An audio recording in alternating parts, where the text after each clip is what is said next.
NATO forces push into Afghanistan's southern Kandahar province, the traditional stronghold of the Taliban. Taliban flags are gone, but the terror campaign continues.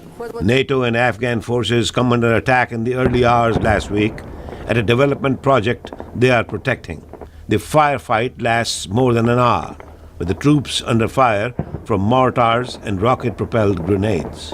As NATO and Afghan forces try to make their presence felt in Kandahar, President Hamid Karzai is forming a High Council for Peace to pursue talks with the Taliban. The membership will be finalized sometime after the Muslim Holy Festival, Eid.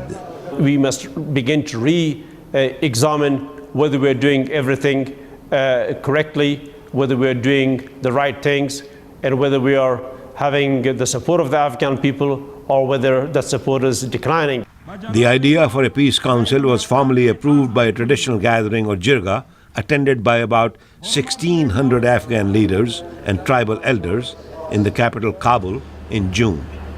President Karzai is now trying to make the council as inclusive as possible, especially in view of Afghanistan's approaching parliamentary elections. But Brian Katulis at the Center for American Progress remains pessimistic. Given what I've seen this year on just the tactical decisions made on the elections that will be held a week from Saturday, or how he's tried to deal with the corruption issues, I remain deeply concerned about whether or not we have a partner in Kabul in these ventures. Paul Pillar at Georgetown University is also not optimistic because Uzbek, Tajik and Hazara minorities so far have opposed the talks. And unfortunately, the biggest barrier to how it's worked so far is this ethnic business, the resentment by non-Pashtuns of doing anything nice to Pashtuns. And that will probably continue to be a problem no matter whom Karzai appoints to the body.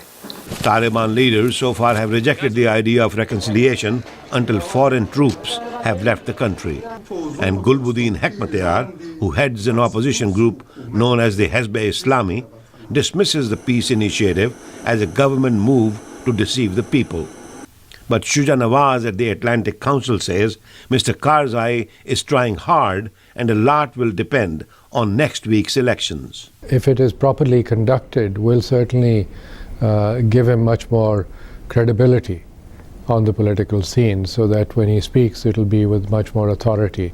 And Nawaz says the timing of Mr. Karzai's reconciliation efforts has made them very critical. Particularly in this phase when within the next 3 or 4 months a review will be completed of the presence of coalition forces and then by next summer some decision will have to be taken on the speed at which they will exit the military aspect of their intervention in Afghanistan. Former Marine officer Matthew Ho has fought in Afghanistan and has also worked at the State Department. He agrees the elections are crucial, but says the U.S. should help Mr. Karzai in reaching out to the Taliban. It should be to do everything it can to assist Karzai in reaching out to elements of the Taliban that are reconcilable, meaning at local levels, provincial levels, national levels. Experts say Afghanistan is going through a very complex struggle for power among various segments of the society. And they say nothing can be achieved unless the U.S. throws its full support behind the reconciliation efforts and Mr. Karzai fully demonstrates he genuinely wants to share power. Ravi Khanna, VOA News, Washington.